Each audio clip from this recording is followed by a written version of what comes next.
On this day, I see clearly. Hello, everybody. This is Extreme Nick 09, and this is going to be me grading WrestleMania 36 Night 1 and Night 2 in one video.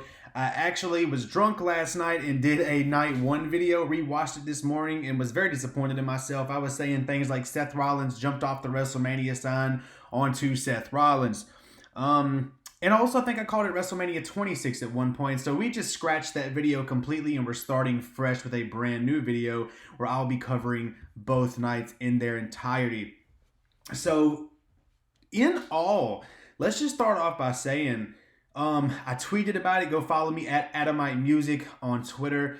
Given the circumstances, given the situation the world is in right now, and giving the WWE a world and a company that lives and breathes and bleeds from the crowd response to their product, they did more than delivered. I think this whole entire WrestleMania 36 card was amazing, and I also think that a few of these matches on this card would have never happened to the extent that they happened if we had a live crowd, and we would have been very disappointed. So I'm glad that WWE adapted to the climate, seen what was in front of them, and made the best out of the situation, and I think made some gold here at WrestleMania 36 in certain situations. So we're going to go ahead and get started in this match, guys, in this whole entire match card. Night number 1 started off with Cesaro defeating Drew Gulak in a singles match at 4 minutes and 25 seconds. So starting this match off, really the only thing that stood out here as something spectacular to me was Cesaro has Gulak on his shoulders and is spinning around and puts his arms down and is literally spinning this man around his neck with no arms. It was a crazy move. There wasn't really a lot that went on here. Besides, I mean, a solid match. A lot of these matches, and I'm not going to try to grade them off of the fact that there's no crowd, but a lot of the matches, obviously, it almost goes without saying, would have benefited with the crowd. But for Cesaro versus Drew Gulak, I'm going to give it a C. Nothing terrible, just kind of an average match thrown on to be a pre-show and kind of get you warmed up for the night. Up next, coming in at 15 minutes and 5 seconds, a really good long time for this match. Some people said it went a little longer than it should have. Alexa Bliss and Nikki Cross defeating the Kabuki Warriors, Asuka and Kairi Sane for the WWE Women's Tag Team Championships. This match, as it was going on, was kind of like what I was determining how I felt about the WrestleMania with no crowd.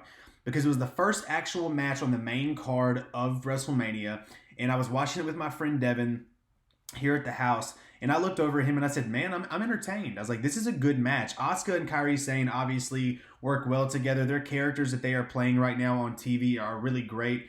And Alexa Bliss is always perfect. And Nikki Cross and Alexa Bliss also play their parts well here. Alexa Bliss pulling out her, I always forget the name of her finishing move. I did this on the video last night. I'm doing it now. Either way, she ends up doing her move from the top rope, and I always forget it, 2 times in this match. And we haven't been seeing that move as much lately. And just a pretty good, solid women's tag team match. Like some people said, it went a little bit longer than they thought. I give this a B. It's a B-. I mean, this was a solid match. Like I said, I felt like this was a good way to kind of say, all right, we're really going to go all out here for WrestleMania. We're going to still go out there and we're going to work hard and have good matches. So I was impressed with the match. New women's tag team champions. I'm not mad about it. Up next, we have Elias versus King Corbin in a singles match that ran 9 minutes total. Started off with King Corbin coming to the ring and basically saying that Elias wasn't going to be able to compete, and then Elias's music hits, and Elias ends up hitting King Corbin in the back with the guitar. So a good way to start the match. This match itself was pretty hard-hitting. It wasn't bad. It didn't stand out to be nothing special to me, which is why I'm going to give it a C overall. And that is because just the simple fact that this wasn't anything different than what you would see on a Raw or a SmackDown between these two. I don't feel like their storyline is really finished here because of Elias's win. He ends up winning by grabbing the tights. So I don't really see anything special about it, but it was a hard-hitting match. It was one of Elias's better matches I've seen him do, period. But I'm still going to give it a C.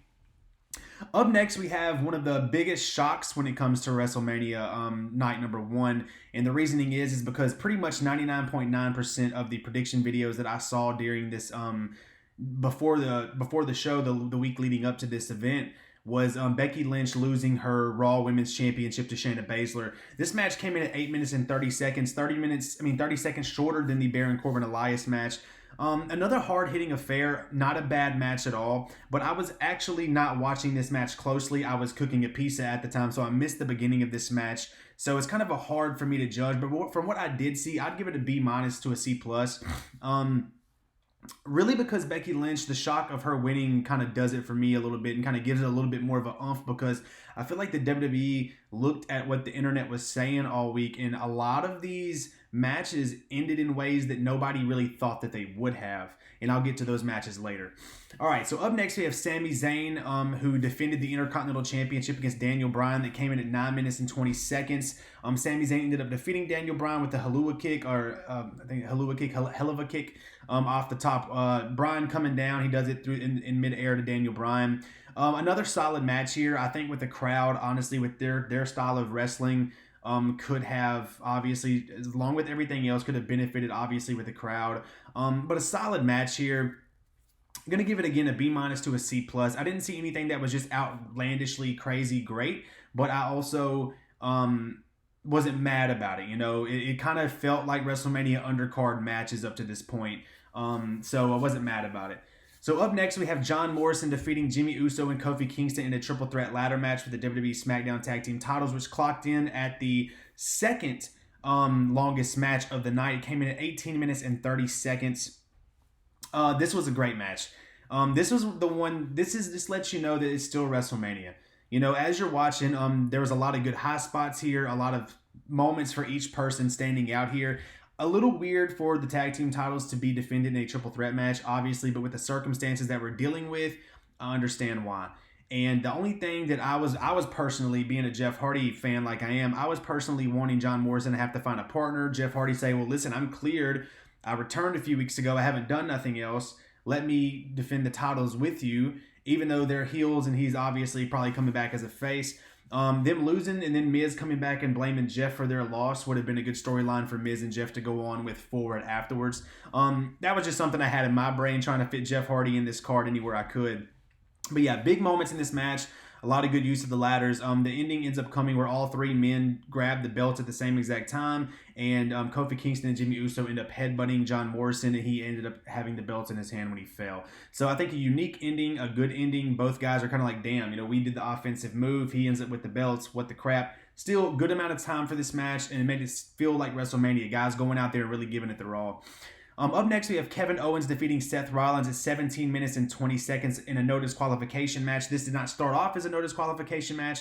The two men had a great, solid matchup leading up to this moment where Seth Rollins ends up hitting Kevin Owens in the head with the ring bell and getting disqualified, leaving Kevin Owens the winner. And then Kevin Owens gets on the mic and says, "No, I'm not gonna win like that. Let's go ahead and make this a no disqualification match." Seth Rollins immediately agrees to it.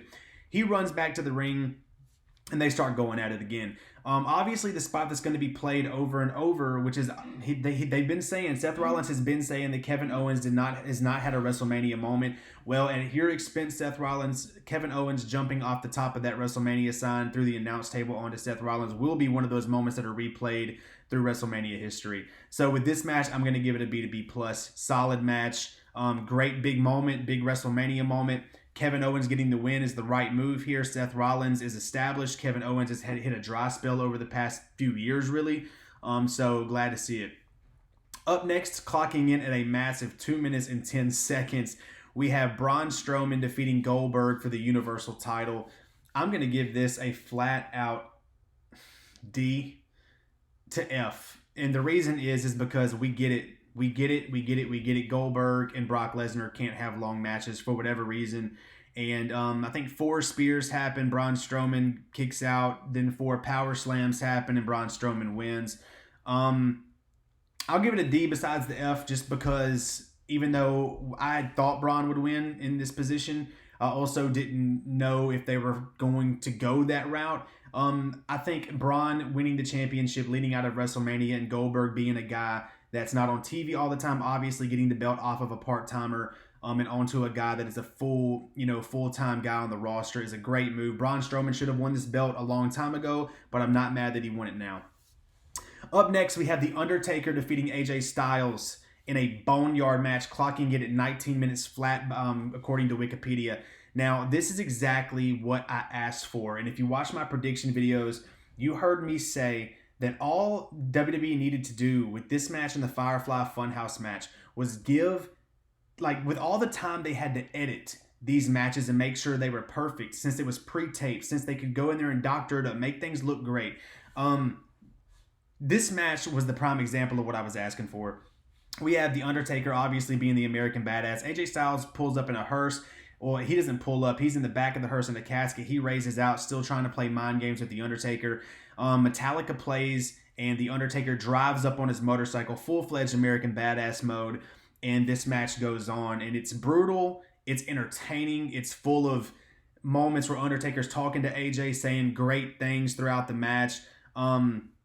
It's technically a buried alive match to an extent, because the winner was definitely decided by burying the opponent.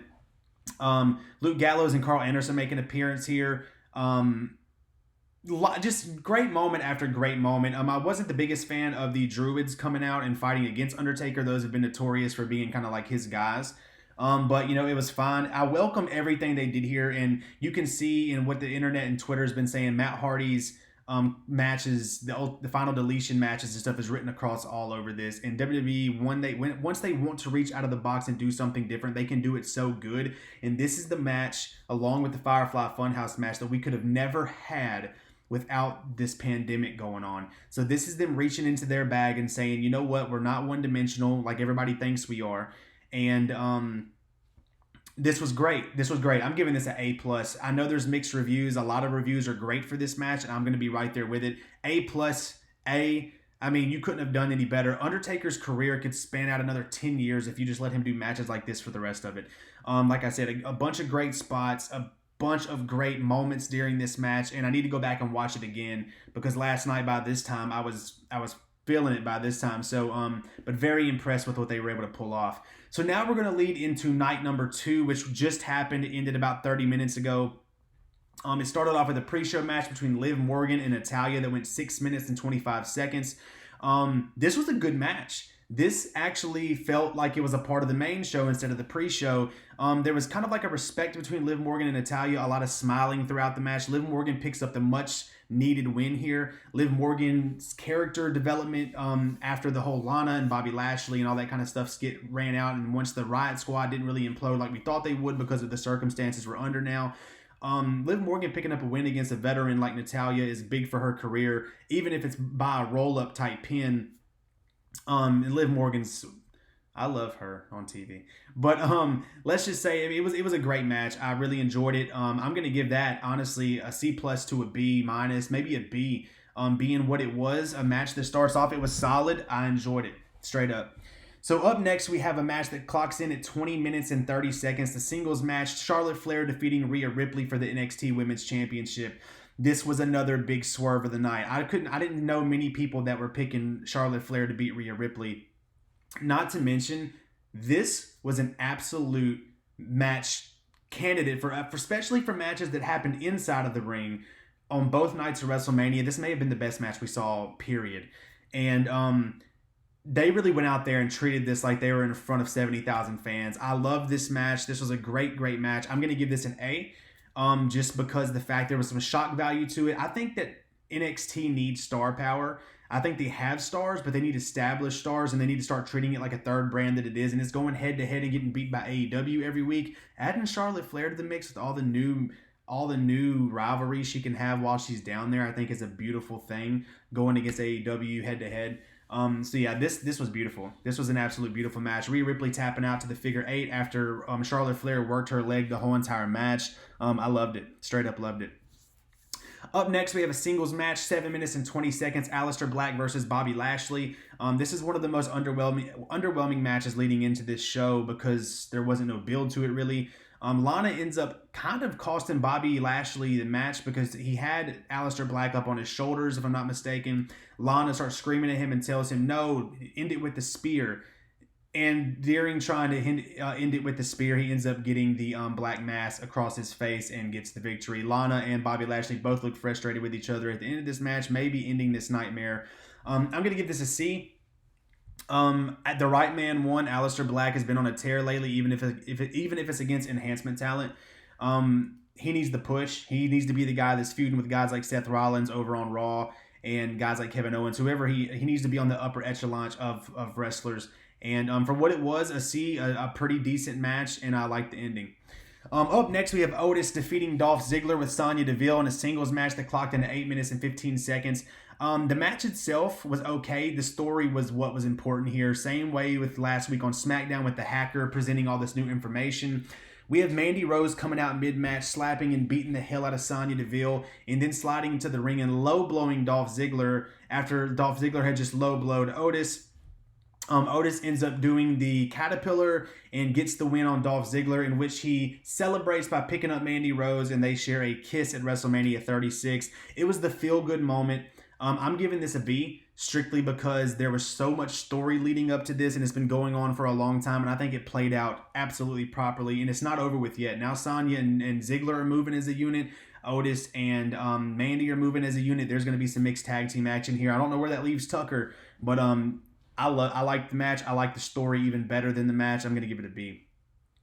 Up next, clocking in at 36 minutes and 35 seconds, the longest match on both nights, and which I have found a lot of people on Twitter hating because it ran too long in their opinion. I disagree. Edge defeating Randy Orton in a last man standing match. And first off, I'm going to start off by giving this an A to an A+. The reasoning is, this is two veterans on a man's night that he's returning to action full-time, not just a Royal Rumble appearance, but his first full match since returning to the WWE after terrible injuries and surgeries he has gotten. This was the payoff we needed for this story. It's like 36 minutes is a long time for a match. It definitely is. But people are forgetting how much, this is the best build-up to WrestleMania out of every match that we had over the course of 2 nights. This match deserved that amount of time. And not to mention, these are two veterans that went out there and used every second of it. They did exactly what I mentioned on my prediction video. I said there's no crowd, use the whole arena, and that's exactly what they did. There's a bunch of nice spots here. I know some people are kind of cringy or felt it was cringy to use the weight thing to choke Edge on his neck. Quit nitpicking about things sometimes. I'm not the kind of YouTuber or the kind of wrestling fan to do that when it comes to those little things. Everybody's trying to draw comparisons to a real life situation that happened, and I just take wrestling for what it is sometimes and just play along and watch the match. But yes, the emotion in Edge's face, the storytelling of Randy telling the referee when to count, when not to count, when they're on top of the 18-wheeler and Randy says, "This is it, buddy, you can go back home to your daughters." And then whenever the moves are reversed and Edge is up there and he's crying his eyes out because he has to do this to his friend, and then once the match is over, Edge puts his head on Orton's head and holds his hand. Basically, like, I wish it didn't have to come to this, but you've went too far, and now this is what I've been pushed to. This is what we needed from Edge. This is the confidence booster Edge needs. I don't think it ran too long. I think everything about it was a perfect match. I loved every bit of it. The right man won. Edge defeating Randy Orton. Big comeback. Now I'm just curious to what's next. Also, if you haven't watched that Edge documentary on WWE Network, go do that literally as soon as you finish this video because it's amazing. Up next, clocking in at 6 minutes and 20 seconds, the Street Profits defeated Angel Garza and Austin Theory with Zelina Vega. The match itself, pretty good, not bad. I'm going to give it a C. It's just one of those matches that didn't stand out too much to me. But I think that it bumps up to like a C+ with how it ends. Zelina Vega ends up trying to get involved, and then Bianca Belair comes out and attacks her and lays her out. Looks like she got moved up to the main roster to be the manager of the Street Profits, which is, whoever's doing these things are so great because they're starting to book like they used to. We used to have TNA where Trish Stratus come out with Test and Albert, all 3 established stars. I know Trish wasn't very established when they started that, but Bianca Belair is a guaranteed established singles competitor. You put her with the tag team champions, and now you have matches like Street Profits and Bianca Belair versus Zelina Vega, who is an accomplished wrestler as well, and Andrade and Angel Garza. I don't know where Austin Theory falls into this. I feel like he goes back to NXT, and we're done with him because we don't need him no more. But I feel like there's a plenty of 6-man mixed tag team matches that happen here. And that's what bumps it up to a C+ to me because I have interest in what's going to happen afterwards. Up next, we have a fatal 5-way elimination match for the WWE SmackDown Women's Championship, clocked in at 19 minutes and 20 seconds. Pretty long here.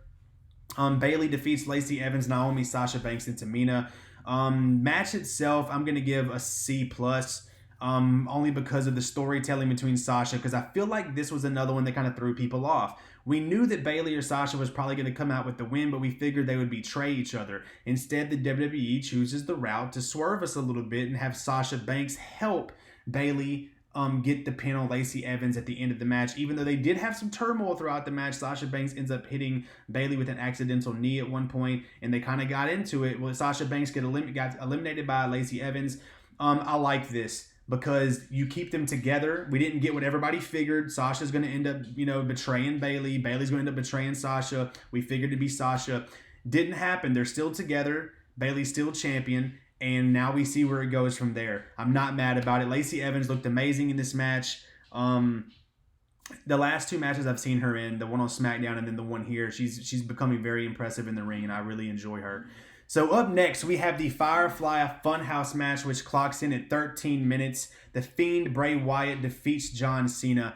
And again, kudos to the WWE for doing a match like this, which wasn't really a match. About one or two wrestling moves happening throughout the whole thing. Pretty much John Cena gets his sister Abigail at the end. He gets mandible clawed at the end and gets the pin. And man, this was fun. And this shows that when WWE, when their back is put in the corner, what kind of things, their creative minds, what Bray Wyatt, a wacky dude like John Cena, outside of the ring can really put together here. And this was amazing. This was like a walk down John Cena's career while tying in with Bray getting inside of John's head, comparing him to Hulk Hogan throughout. We saw the puppets being played. We saw Bray Wyatt playing the parts of Kurt Angle and Eric Bischoff during times, which basically was just him saying, they showed the Saturday Night's Main Event thing, and it's basically him comparing him to Hulk Hogan. Just a glorified Hulk Hogan, a guy who is just over the top, huge star, and kind of needs to step away. And they played into the WrestleMania match they had in the past where John Cena defeated Bray, and he gave John Cena the chair and says, "Don't make the same mistake twice." And he's talking to John, and he's like, "You say you're for the people, but didn't you hear them at WrestleMania when we wrestled? Like, they were chanting for Bray. Why didn't you give the people what they wanted? Instead, you took that from me." Amazing storytelling, amazing art. It was not a match. It was art, and it was entertaining, and it told a story like no other. The ending where John Cena is in the arms of the Fiend, and he repeats his own words that he just said about Bray. The most overrated, I forgot exactly what he said, but just all these things that John used to describe Bray plays while John's in this position. And we realize that maybe he was talking about himself, or Bray is trying to make him understand that he's talking and explaining himself. This was theater. This was like a movie, and this was absolutely funny, entertaining, and awesome. And this is what WWE can give us when their back's against the wall in this certain situation that we're in. This and the Boneyard match was absolutely wonderful. And this WrestleMania will be unique and stand the test of time because of things like that. By the way, A+. I loved it. I absolutely loved it. Marked out for it. Loved seeing John Cena as the Ruthless Aggression guy when he debuted. Seeing him in the rap stuff. Only thing I can complain about is that he rhymed face with face. These nuts in your face. Whatever that was. But yeah, it was absolutely wonderful. Up next, we have the main event of night number 2. Drew McIntyre defeating Brock Lesnar for the WWE Championship, clocking in at 4 minutes and 35 seconds. We all knew what this was going to be. We knew this was going to be another Braun Strowman Goldberg match. We knew this was going to be another Brock Lesnar match, filled with F5s, Claymores, and German suplexes, and that's basically what we got. Big moments in the match making Drew McIntyre look like a star was Drew McIntyre kicking out of the F5 after like one or two of them at the count of one. Drew McIntyre giving Brock 3 Claymores pretty much in a row, picking up the win. The only thing disappointing about this was that it wasn't in front of the live audience. You can see how much this meant to Drew McIntyre, even if there wasn't an audience there, which is important to me as a wrestling fan. I always like to see my wrestlers, when they win the big one for the first time, become emotional and just like, I made it. I did this. He's been on a journey with the WWE for years, and he deserved it, as much as anybody did. And he's robbed of that big moment, but I feel like once these crowds start filling in these arenas again and he comes out as champion, the fans are going to be there for him. Not only are they excited to be out of the house and to be at an actual event again, I think they're going to be proud of him and let him soak that in like he deserves. Me giving the Braun Strowman Goldberg match a D. The Drew McIntyre Brock Lesnar match, I'm going to give a C. One above, it went a little bit longer. Maybe a C plus, honestly, only because Drew McIntyre and Brock Lesnar had story. We knew this match was going to be this way. Braun defeating Goldberg is so questionable on what's going to happen next. It wasn't the match we were promised, and I understand why. So it's just, it was 2 minutes and 10 seconds long. Come on, Goldberg. You're worth that much money for 2 minutes. So either way, WrestleMania 36 as a whole was a great WrestleMania. Full of memorable moments. The Boneyard match and the Firefly Funhouse match will forever be something WWE needs to tap into every now and then to let us know how creative they can be. Big spots like Kevin Owens jumping off of the sign. The triple threat ladder match. The last man standing match between Edge and Randy Orton. These moments are matches that stand the test of time as well. These things that they did during these matches will be replayed over and over for a long time. And then you have the backbone, well, Charlotte Flair and Rhea Ripley being a classic, by the way. Then you have the backbone of this card, like the Kabuki Warriors versus Alexa Bliss and Nikki Cross, Otis and Dolph Ziggler in their feud, in their storytelling through their match, the storytelling between the 5 women elimination match. You do have things like Elias and King Corbin, Aleister Black, Bobby Lashley that can be looked over because there wasn't much going into it.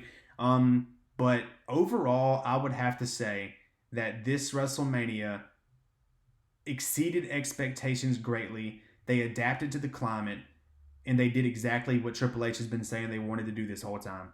Put a smile on the fans' faces during one of the hardest times this country and this world has ever dealt with. And I think they succeeded beyond that. I'm excited for Raw tomorrow, regardless of what happens. Probably a bunch of replays of things. Who cares?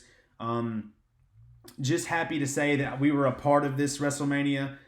We weren't there live this year, but we got to see history be made.